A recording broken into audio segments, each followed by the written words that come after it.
Hello everyone. So today we will discuss about the topic sales forecasting. So let's start. So जब भी हम किसी organisation में काम करते हैं, फॉर एग्जांपल की एक ऑर्गेनाइजेशन है जो क्या करती है, प्रोडक्ट एंड सर्विसेज प्रोवाइड करती है अपने कस्टमर्स को, पब्लिक को, तो उन्हें कितनी प्रोडक्शन करनी है, यानी एक साल में वो कितनी क्वांटिटी बनाएंगे, वो कैसे डिसाइड करते हैं, उनकी क्या पॉलिसीज होती हैं, उसी में से एक टर्म है सेल्स फोरकास्टिंग. सेल्स फोरकास्टिंग क्या होता है? फोरकास्ट का मतलब क्या होता है? प्रिडिक्ट करना, कि फ्यूचर को हम पहले से मान के चलते हैं कि इतना होगा. ये प्रिडिक्ट करके जब हम चलते हैं उसे हम क्या बोलते हैं? फोरकास्टिंग बोलते हैं. और सेल्स क्या, कि कितनी सेल होगी, कितना सामान हम बेचेंगे. सो सेल्स फोरकास्टिंग क्या हुआ कि हमारी जो ऑर्गेनाइजेशन है वो ये डिसाइड करके चलती है कि फ्यूचर में हमारी कितनी सेल्स होगी.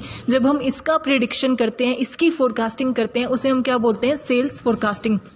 कि हमारा कितना सामान बिकेगा हमारे बाजार में, कितनी डिमांड होगी, हम कितनी सेल्स कर पाएंगे with in a time period. कि हम अगर 3 महीने के लिए कर रहे हैं तो वो 3 महीने की सेल फोरकास्टिंग होगी, और 1 ईयर के लिए कर रहे हैं तो 1 ईयर सेल फोरकास्टिंग होगी. सो जिस भी टाइम पीरियड के लिए हम कर रहे हैं उसमें हमारी कितनी सेल्स होगी, इस चीज का प्रिडिक्शन लगा के चलना क्या होता है? सेल्स फोरकास्टिंग होता है. और हर ऑर्गेनाइजेशन इसे परफॉर्म करती है ताकि वो एक एक्यूरेट क्वांटिटी बना सके, यानी कि इतनी क्वांटिटी बनाए कि ना तो उसे वेस्टेज हो और ना ही वो अंडर क्वांटिटेटिव रह सके. Sales forecast, it is a estimate of a company's sale for a specified future period. कि एक पर्टिकुलर पीरियड ऑफ टाइम, जो 1 ईयर भी हो सकता है, क्वार्टर भी हो सकता है, जिसमें आपको ये देखना है कि इस टाइम पीरियड में आपकी सेल्स कितनी होगी, उसका जब हम प्रिडिक्शन करके चलते हैं उसे हम क्या बोलते हैं? Sale forecasting. सेल फोरकास्टिंग हर ऑर्गेनाइजेशन के लिए क्यों जरूरी है? कि अगर हमें ये फोरकास्ट हमने कर लिया कि इतनी सेल्स हमारी हो सकती है, फॉर एग्जाम्पल, अगर हमें ये पता होगा कि फ्यूचर में हमारी कितनी सेल हो सकती है, उसके अकॉर्डिंग हम क्या करेंगे? अपने रॉ मटेरियल कितना रिक्वायर है, कितनी इन्वेंट्री रिक्वायर है, कितनी मशीन्स और ह्यूमन रिसोर्स रिक्वायर है, उसे हम सेट कर सकते हैं. एक्यूरेटली हमें कितना चाहिए उतना ही हम लेंगे, हम ज्यादा नहीं लेंगे. इसका मतलब हमारी कॉस्ट भी कम हो जाएगी और हम उनका बेटर यूटिलाइजेशन कर सकेंगे. Sales forecasting provide the starting point for assumptions used in various planning activities. कि जितनी भी हम प्लानिंग एक्टिविटीज करते हैं हमारी ऑर्गेनाइजेशन में, जो हम प्लानिंग करते हैं, सेल फोरकास्टिंग भी हमारी एक इंपॉर्टेंट प्लानिंग में आता है. और ऑलमोस्ट हर ऑर्गेनाइजेशन ये फोरकास्ट करके चलती है, चाहे वो छोटी शॉप क्यों ना हो. अगर एक शॉप भी होगी ना तो वो उतना ही सामान लेके आएंगे, किस हिसाब से? कि हमारी सेल्स कितनी हो सकती है, कि इस एरिया पे हमारी कितनी सेल्स होगी, उसके बेस पे वो डिसाइड करते हैं कि हमारी इतना ही हमें रॉ मटेरियल चाहिए, इतना ही सामान हमें अपनी शॉप में चाहिए. सो सेल फोरकास्टिंग हर जगह पे इंपॉर्टेंट होती है. It is used for short term as well as long term. कि सेल फोरकास्टिंग हम क्या कर सकते हैं? शॉर्ट टर्म के लिए भी कर सकते हैं और लॉन्ग टर्म के लिए भी कर सकते हैं. The financial budget is dependent upon the sales forecast for the projected revenue figures. कि जो हमारा फाइनेंशियल बजट होता है ना, वो हम कैसे डिसाइड करते हैं? जैसे हमने सेल फोरकास्टिंग कर ली, फॉर एग्जांपल की हमारी आती है कि इस ईयर में 1000 यूनिट हमारी सेल हो सकती है, हमारी 1000 यूनिट जो होंगी उसकी डिमांड होगी. वो हमने की सेल्स फोरकास्टिंग. अब उन 1000 यूनिट को बनाने के लिए कितना रॉ मटेरियल चाहिएगा, कितना लेबर चाहिएगा, उसकी फिर डिजाइनिंग बजट, यानी कि जो फाइनेंशियल बजट है वो हमारी सेल्स फोरकास्टिंग के बाद हम डिसाइड करते हैं. Importance of sales forecasting. अब एक ऑर्गेनाइजेशन सेल्स फोरकास्टिंग कर रही है कि फ्यूचर में उनको कितनी सेल्स होगी, इसको वो पहले से प्रिडिक्ट करके चल रहे हैं, उसकी क्या क्या इंपॉर्टेंस होंगी. First is reduce uncertainty. Uncertainty का मतलब क्या है? फ्यूचर हमेशा अनसर्टेन होता है. हम कभी भी ये नहीं कह सकते कि 100% फ्यूचर में यही होगा, क्योंकि फ्यूचर किसी ने नहीं देखा है, कुछ भी हो सकता है. लेकिन अगर हम पहले से स्टडी करते हैं तो हमारे वो जो चांसेस हैं, यानी कि हमें ये पता चल जाता है कि 80% चांसेस ये हैं कि ऐसा कुछ होगा फ्यूचर में, इतनी सेल्स हो सकती है, तो वो हमारी अनसर्टेनिटी को कम कर देता है फ्यूचर के बारे में. Improve stock management. कि कितना स्टॉक हमें रखना है, कितना हमारे पास वेयर हाउस में होना चाहिए, कितना रॉ मटेरियल होना चाहिए, कितनी इन्वेंट्री हमें रिक्वायर है. जितनी हमारी सेल्स फोरकास्टिंग होगी, जितनी क्वांटिटी हमें बनानी होगी, उसी के अकॉर्डिंग हम इन्वेंट्री ले आएंगे. हमारी इन्वेंट्री अच्छे से मैनेज होगी. अगर हम सेल्स फोरकास्ट करके नहीं चल रहे कि कितनी यूनिट बिक सकती हैं, तो हम क्या करेंगे? अपनी मर्जी के अकॉर्डिंग कितनी भी क्वांटिटी बना सकते हैं. आगे ऐसा भी हो कि इतनी डिमांड हो जाए, इतनी सेल्स हो कि हमारी फिर वो कम पड़ जाए, फिर हमें और इन्वेंट्री की जरूरत होगी. अगर हम सेल्स फोरकास्टिंग करके चलेंगे तो हमारा स्टॉक मैनेजमेंट ज़्यादा अच्छा होगा। इंप्रूव कैश फ्लो स्टेटमेंट, कि अगर आपने सेल्स फोरकास्टिंग की है तो आप उससे कैश फ्लो स्टेटमेंट और कैश फ्लो मैनेजमेंट भी ज़्यादा अच्छे से कर सकते हो, क्योंकि पहले से ही आपने प्लानिंग कर ली है, पहले से ही आपने चीज़ों को फोरकास्ट कर दिया है। Minimise waste, maximise opportunities and improve efficiency, अगर आपने सेल्स फोरकास्टिंग की है तो इसका मतलब क्या है, आप एक लिमिटेड नंबर ऑफ क्वांटिटी बनाओगे ना, जितनी क्वांटिटी आपको लगता है कि सेल हो सकते हैं उतनी ही आप बनाओगे, जिससे आपकी वेस्टेज कम हो जाएगी, आप ज़्यादा से ज़्यादा यूटिलाइजेशन करोगे और आपकी एफिशिएंसी इंप्रूव हो जाएगी। इंप्रूव प्लानिंग फॉर ग्रोथ, अगर हम सेल्स फोरकास्टिंग करके चलते हैं तो वो हमें क्या प्रोवाइड कराता है, एफिशिएंसी प्रोवाइड कराता है। और एक एफिशिएंट ऑर्गेनाइजेशन क्या करती है, ग्रो करती है, यानी कि वो अपनी रिसोर्सेज को क्या कर रही है, मैक्सिमम यूटिलाइज कर रही है, ऑप्टिमम लेवल ऑफ उनका यूटिलाइजेशन किया जा रहा है। सो वो उस एक ऑर्गेनाइजेशन की ग्रोथ में कंट्रीब्यूट करता है। To help make informed decisions, sales forecasting अगर हम करेंगे, सेल फोरकास्टिंग के साथ ऐसा नहीं है कि सेल फोरकास्टिंग से सिर्फ प्रोडक्शन ही हमारा रिलेट करता है, ऑर्गेनाइजेशन में सारी चीजें एक दूसरे की इंटरडिपेंडेंट होती हैं, सारे फंक्शंस एक दूसरे से रिलेटेड होते हैं। सो जितने भी हमें डिसीजन मेकिंग करनी होगी, अगर हम सेल फोरकास्टिंग करेंगे तो बजट की डिसीजन मेकिंग हमें करनी है, मार्केटिंग की डिसीजन मेकिंग हमें करनी है, ये सब हम ज्यादा अच्छे से साउंड डिसीजन मेकिंग कर सकेंगे। Easier to secure external source of finance, ये सब हमारी क्या है, importance. Now factors considers for sale forecasting, कि कौन कौन से फैक्टर हमें कंसीडर करने चाहिए जब हम सेल्स फोरकास्टिंग करते हैं, यानी कि जब हम ये एनालिसिस करते हैं कि हमारी फ्यूचर में प्रिडिक्ट करते हैं कि कितनी सेल हो सकती है, उस टाइम पे हमें किस किस फैक्टर को कंसीडर करना चाहिए। First is competition, to assess demand it is main factor to know about the existing and the new competitors in their future program, quality of their product, sales of their product, कि हमारा जैसा product है वैसा ही product कोई और company भी cell करती होगी। जैसे टूथपेस्ट में क्या होती है, बहुत से होते हैं, कोलगेट है, पेप्सोडेंट है, सो ये सब क्या है, ये एक दूसरे के कंपटीटर्स हैं। तो हमें ये देखना होता है कि कंपटीटर्स की जो प्राइस है वो क्या है, उनकी क्वालिटी कितनी अच्छी है, क्योंकि अगर हम उनसे बेटर प्रोडक्ट बनाते हैं तो ही हमारी सेल्स ज़्यादा अच्छी होती है। अगर हमारा प्रोडक्ट दोनों का क्वालिटी भी सेम है तो ऐसा भी हो सकता है कि मार्केट डिवाइड हो जाए, आधे कस्टमर्स हमें परचेज कर रहे होंगे, हमारे प्रोडक्ट को परचेज कर रहे होंगे, आधे कस्टमर उनके प्रोडक्ट को परचेज कर रहे होंगे। तो जब भी हम सेल्स फोरकास्ट करते हैं हमें अपने कंपटीटर्स को हमेशा माइंड में रखना चाहिए, ऐसा नहीं सोचना चाहिए कि सारी जो मार्केट है वो सारा मार्केट शेयर हमारा ही होगा। देन चेंजेस इन टेक्नोलॉजी, कि टेक्नोलॉजी में कितने चेंज आ रहे हैं, टेक्नोलॉजी क्या है, इसमें एडवांसमेंट होती रहती है, इवॉल्विंग है नेचर से। सो जैसे जैसे न्यू प्रोडक्ट आते रहते हैं मार्केट में वैसे वैसे कस्टमर्स के चेंज होते रहते हैं, क्या उनके टेस्ट चेंज हो जाते हैं, फैशन ट्रेंड्स चेंज हो जाते हैं, उसी के अकॉर्डिंग वो प्रोडक्ट को बाय करते हैं। सो हम ये देखते हैं कि टेक्नोलॉजी कितनी चेंज हो रही है और उसके अकॉर्डिंग हमारा प्रोडक्ट कहाँ स्टैंड करता है। अगर हमारा बिल्कुल टेक्नोलॉजी के अकॉर्डिंग प्रोडक्ट है तो उसकी डिमांड ज़्यादा होगी, लेकिन अगर हमारा थोड़ा आउटडेटेड या आउट फैशनड हो चुका है तो उसकी डिमांड कम होगी, उसकी सेल्स फोरकास्टिंग फिर हमें उसी के अकॉर्डिंग करनी पड़ेगी। Government action, when the government produces और purchases then depending upon the government policy and rules the sales and product are also affected, कि जो भी गवर्नमेंट के एक्शन होते हैं उस एरिया में जहाँ पे आप ऑर्गेनाइजेशन है आपकी, जहाँ पे आप सेल्स की सोच रहे हो वहाँ पे गवर्नमेंट के क्या क्या एक्शन है, वहाँ पे भी गवर्नमेंट कहीं कुछ सेल कर रही है या नहीं, कहाँ अगर वहाँ पे गवर्नमेंट की ऑर्गेनाइजेशन हैं तो वो आपकी ऑर्गेनाइजेशन को कैसे इम्पैक्ट करेंगी, ये सारी चीज़ें हमें कंसिडर करके चलनी होती है। Factor related to the concern itself, जो हमारी ऑर्गेनाइजेशन है उसी से रिलेटेड क्या क्या फैक्टर होते हैं। कैपेसिटी ऑफ द प्लांट, कि हमारे प्लांट की कितनी कैपेसिटी है, जो भी हमारी मशीन्स है, हमारा लोकेशन है, जितना भी हमारा लेआउट है वो कितनी प्रोड्यूस कर सकता है, वो भी तो हमें माइंड में लेके चलना पड़ेगा। जितनी हमारी कैपेसिटी है हम तो उतना ही प्रोड्यूस कर सकते हैं, उससे ज्यादा तो नहीं कर सकते। अगर हमें उससे ज्यादा करना है तो हमें एक और कैपेसिटी, एक और प्लांट लगाना पड़ेगा। Change in price due to the change in expenditure, हमारा कॉस्ट कितनी आ रही है उसे माइंड में रख के ही हमें इन सारे मीन्स जो जो ऑर्गेनाइजेशन है हमारी उसके अंदर भी बहुत से फैक्टर्स होते हैं जो सेल्स फोरकास्टिंग को अफेक्ट करते हैं।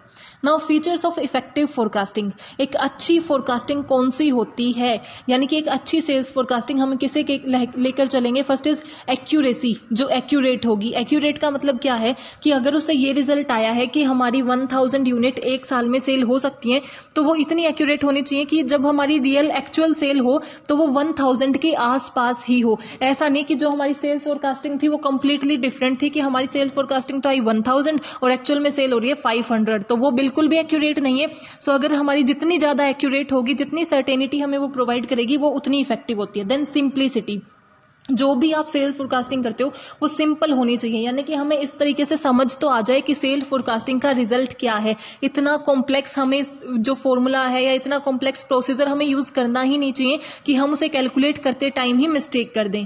देन इकोनॉमिक, जब भी आप सेल फोरकास्टिंग करते हो, अगर आप कोई भी वर्क परफॉर्म कर रहे हो उसके अंदर आपको क्या efforts as well as financial efforts भी डालने पड़ते हैं। सो जो आपकी सेल्स फोरकास्टिंग आप कर रहे हो वो इकोनॉमिक होनी चाहिए। ऐसा नहीं कि फोरकास्टिंग में ही आपने इतना पैसा लगा दिया जितना आप कुछ प्रोडक्शन में लगा सकते थे। सो वो इकोनॉमिक होनी चाहिए। अवेलेबिलिटी, जब आप चाहो तभी आप सेल फोरकास्टिंग कर सको, वो इजीली अवेलेबल होनी चाहिए। ऐसा नहीं कि आप साल में एक बार ही सेल फोरकास्टिंग कर सकते हो, सिर्फ बिगिनिंग में कर सकते हो, सिर्फ एंड में कर सकते हो। जब भी आपको रिक्वायरमेंट है आप तभी सेल फोरकास्टिंग कर सको। एंड देन रिलायबिलिटी, रिलायबिलिटी का मतलब क्या है, आपको इस तरीके से निकालनी चाहिए कि अगर एक पर्सन निकाल रहा है तो जो सेल फोरकास्टिंग आ रही है एक ऑर्गेनाइजेशन की, अगर कोई और एक्सपर्ट निकालते हैं तो भी उसी के आसपास उसकी सेल फोरकास्टिंग आए। ऐसा नहीं कि एक ग्रुप जो था, एक एक्सपर्ट के ग्रुप ने तो बताया कि 500 यूनिट होंगी, दूसरे एक्सपर्ट का ग्रुप कह रहा है कि 1000 यूनिट होंगी, इसका मतलब उसमें रिलायबिलिटी नहीं है।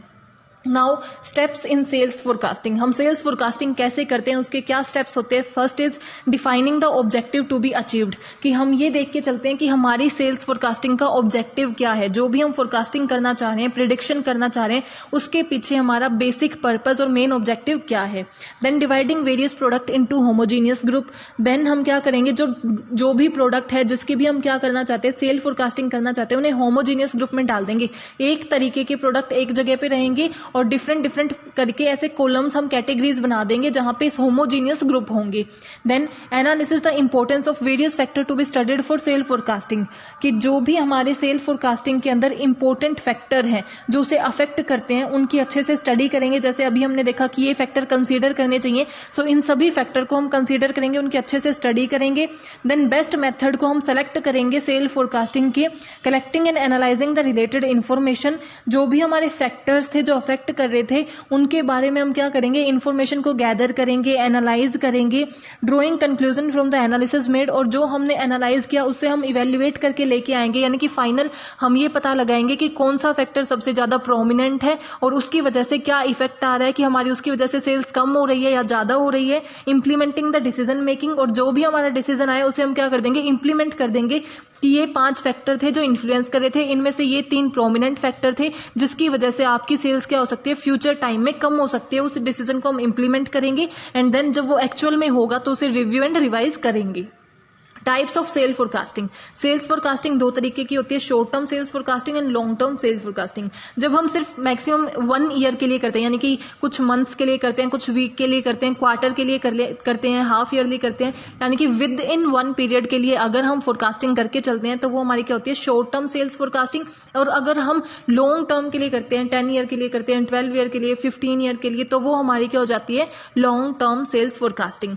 अब फोरकास्टिंग करने के क्या क्या मेथड्स होते हैं, हमने देखा कि हमें एक इफेक्टिव मेथड को यूज करना चाहिए, एक अच्छे मेथड को यूज करना चाहिए। सो फोरकास्टिंग के क्या क्या मेथड होते हैं, qualitative forecasting and quantitative forecasting.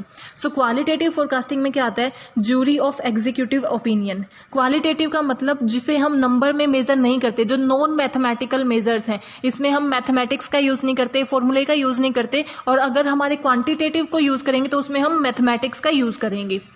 So first is jury of executive opinion. Jury of executive opinion क्या है, क्वालिटेटिव मेथड है, यानी कि इसमें हम मैथमेटिक्स का यूज नहीं करेंगे। हमारा एक क्या होगा, ग्रुप देखा जाएगा एग्जीक्यूटिव्स का। एग्जीक्यूटिव्स जो हमारे क्या होते हैं, सीईओ है, बोर्ड ऑफ डायरेक्टर हैं, जो हमारी ऑर्गेनाइजेशन के एग्जीक्यूटिव्स हैं, मैनेजर्स हैं, उनकी एक मीटिंग होगी, उसमें वो बैठ के डिसीजन लेंगे और उसके अकॉर्डिंग वो स्टडी करेंगे, सब अपने व्यू पॉइंट बताएंगे कि फ्यूचर में कितनी सेल्स हो सकती है, और उसके बेस पे हम सेल्स फोरकास्टिंग करते हैं। उसको हम क्या बोलते हैं, वो कौन सा मेथड है, jury of executive opinion.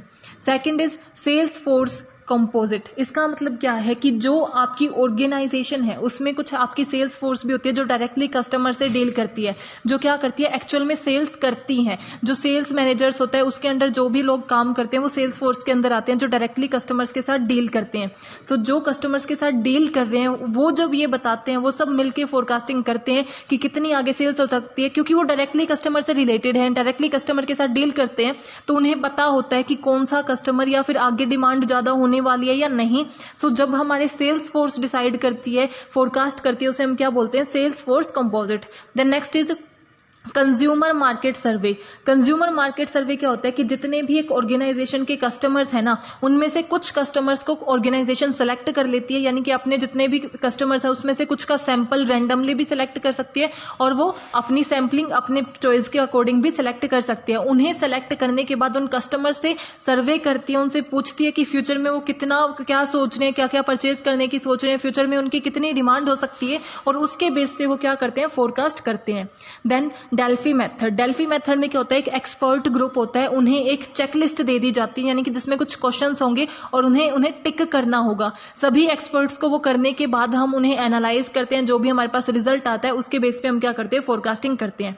Then group discussion. Group discussion में क्या होता है कि डिफरेंट डिफरेंट डिपार्टमेंट से, डिफरेंट डिफरेंट प्लेसेस से हमारे कुछ एक्सपर्ट्स होंगे, कुछ मैनेजर्स होंगे जो बैठेंगे और वो ग्रुप डिस्कशन करेंगे। सेल्स से भी होंगे, मार्केटिंग से भी होंगे, और उनके ग्रुप डिस्कशन के बेस पे वो डिसाइड करेंगे कि आगे कितनी फोरकास्टिंग हो सकती है। ये हमारा होता है क्वालिटेटिव फोरकास्टिंग। क्वालिटेटिव फोरकास्टिंग क्या है, इसकी सबसे बड़ी लिमिटेशन ये होती है कि ये एक्यूरेट नहीं होती, सबके जजमेंट पे, सबके व्यू पॉइंट पे डिपेंड करती है, क्या वो सोचते हैं उसके बारे में वो बता देते हैं कि ये फोरकास्टिंग हो सकती है, वो कोई एक्यूरेसी प्रोवाइड नहीं कराते। क्वांटिटेटिव फोरकास्टिंग क्या होती है, वो एक्यूरेसी हमें प्रोवाइड कराती है, जजमेंट पे डिपेंड नहीं करती। उसमें फर्स्ट हमारा आता है time series. Time series use ही किस चीज के लिए किया जाता है कि हम क्या कर सकें, फोरकास्टिंग कर सकें, प्रिडिक्शन कर सकें। टाइम सीरीज में क्या होता है कि अगर आपको अगले 1 साल की फोरकास्टिंग करनी होती है, सो जो आपके एनालाइजर्स होते हैं, एनालिस्ट होते हैं, वो क्या करते हैं, पिछले कुछ सालों का 10 या 15 साल का लॉन्ग टाइम का डाटा क्या करते हैं, स्टडी करते हैं, और उसके बेस पे क्या करते हैं, फोरकास्टिंग करते हैं कि पहले आपकी सेल्स कैसी रही है, पिछले 10 साल में आपकी सेल्स बढ़ी है, कम हुई है, पॉजिटिव है, नेगेटिव है, उसके बेस पे आप डिसाइड करते हो कि फ्यूचर में आपकी सेल्स क्या होगी। वो क्या होता है, हमारा टाइम सीरीज एनालिसिस, यानी कि फ्यूचर को हम कैसे प्रिडिक्ट करते हैं, स्टडी करके डाटा पॉइंट्स को, वो किसके होंगे, पास्ट के डाटा पॉइंट्स होंगे, जो लार्ज नंबर ऑफ डाटा होगा। इसमें हम सब चीजों को कंसिडर करके चलते हैं, ट्रेंड्स हैं, बिजनेस साइकिल है, क्योंकि सीजनल वेरिएशन की वजह से भी चेंजेस आते हैं, बिजनेस साइकिल की वजह से भी चेंजेस आते हैं। Then regression model. Regression model में हम क्या करके चलते हैं, एक बेस्ट फिट लाइन हम निकाल के लेते हैं। इसमें हम अपने जो भी डाटा है, जो भी आप कर रहे हो, उसके अंदर डिपेंडेंट और इंडिपेंडेंट वेरिएबल लेके चलते हैं कि आपकी सेल्स किस चीज पे डिपेंड करती है, उसमें आपका जो इंडिपेंडेंट वेरिएबल है वो कैसे अफेक्ट कर रहा है आपकी सेल्स को, उसके आप स्टडी करते हो, उनके बीच में कैसा रिलेशनशिप है, और उसके बेस पे आप क्या करते हो, फ्यूचर का प्रिडिक्शन करते हो। इसमें आप क्या करके चलते हो, बेस्ट फिट लाइन निकालते हो कि सबसे ज्यादा अच्छी आपकी जो एक्यूरेसी कहां से हम निकाल सकते हैं। इसमें हमारी सेल्स जो होती है वो डिपेंडेंट वेरिएबल हो जाती है, और वो किस चीज पे डिपेंड करती है, उन सब की स्टडी करके हम ये बताते हैं कि फ्यूचर में हमारी कितनी सेल्स हो सकती है। कुछ और क्वांटिटेटिव मेथड भी होते हैं, जैसे इकोनोमेट्रिक मेथड। इकोनोमेट्रिक मेथड क्या होता है, जब हम मैथमेटिकल कुछ फॉर्मूलाज यूज करते हैं, एल्गोरिथम का यूज करके क्या करते हैं, ये फाइंड करते हैं कि हमारी सेल्स कितनी होगी, उसको हम क्या बोलते हैं, econometric method. Then moving average method. Moving average method क्या होता है कि जब आप अपने पास्ट डाटा की, जो आपके रिसेंट ईयर में, जैसे अगर आपको इस साल की स्टडी करनी है कि इस साल आपकी कितनी सेल्स होगी, सो पिछले 5 साल में कितनी सेल्स रही है, फिर जो उससे पहले के जो 5 साल थे उसमें कितनी रही है। फॉर एग्जांपल अगर हम लेके चलें, मूविंग में क्या होगा, जैसे हमारे पास है 2005, 2006, 2007, 2008, 2009 एंड 2010, 11, 12, 13। फॉर एग्जाम्पल कि हमें 13 में क्या करनी थी, फोरकास्टिंग करनी थी। तो सबसे पहले हम क्या करेंगे, जो शुरू के 5 साल हैं, 2005 से हमने स्टडी करनी शुरू करी, 1, 2, 3, 4, 5, इसमें कितना रहा था हमारा सेल्स, उसकी स्टडी करेंगे। उसके बाद नेक्स्ट 5 ईयर्स, यानी कि इसे तो हम हटा देंगे और आगे कितना रहा था उसकी हम स्टडी करेंगे, 1, 2, 3, 4, 5, इन साल में कितनी, मूविंग एवरेज, यानी कि मूव करती रहेगी, एक एक को हटाते जाएंगे। देन थर्ड टाइम हम क्या करेंगे, इन दोनों को हटा देंगे एंड 1, 2, 3, 4, 5, इन 5 ईयर की स्टडी करेंगे, निकालेंगे कि इन 5 ईयर में हमारी सेल्स कितनी थी। देन हम नेक्स्ट पे जाएंगे, जब हम इसको और इन तीनों को हटा देंगे, 1, 2, 3, 4, 5, ऐसे करके जब हम स्टडी करते हैं वो हमारी क्या होती है, मूविंग एवरेज स्टडी, यानी कि हम पिछले कुछ ईयर्स के एवरेज निकालते हैं कितनी सेल्स रही है। देन एक्सपोनेंशियल स्मूथिंग मेथड, ये बिल्कुल मूविंग एवरेज जैसा ही है, लेकिन moving average past few years के लेके चलती है, ये सिर्फ रिसेंट्स के लेके चलती है कि पिछले 2-3 साल में कितना रहा है। Then test marketing. Test marketing में आप क्या करके चलते हो, जो भी आपका प्रोडक्ट है पहले आप उसका स्मॉल, यानी कि एक सैंपल तरीके का, एक जैसे सारी पॉपुलेशन में अपने प्रोडक्ट प्रोडक्ट को लॉन्च नहीं करते, एक पर्टिकुलर मार्केट में लॉन्च करते हो, वहां देखते हो कैसा रिस्पॉन्स रहा है और उसके बेस पे आप डिसाइड करते हो कि जब आप इसे कंप्लीट मार्केट में लॉन्च करोगे तो आपका कैसा रिस्पॉन्स रहेगा, कितनी सेल्स फोरकास्टिंग होगी. So I hope you are clear with this topic. If you have any doubt, please mention in comment section and don't forget to like, subscribe and share my channel. Thank you.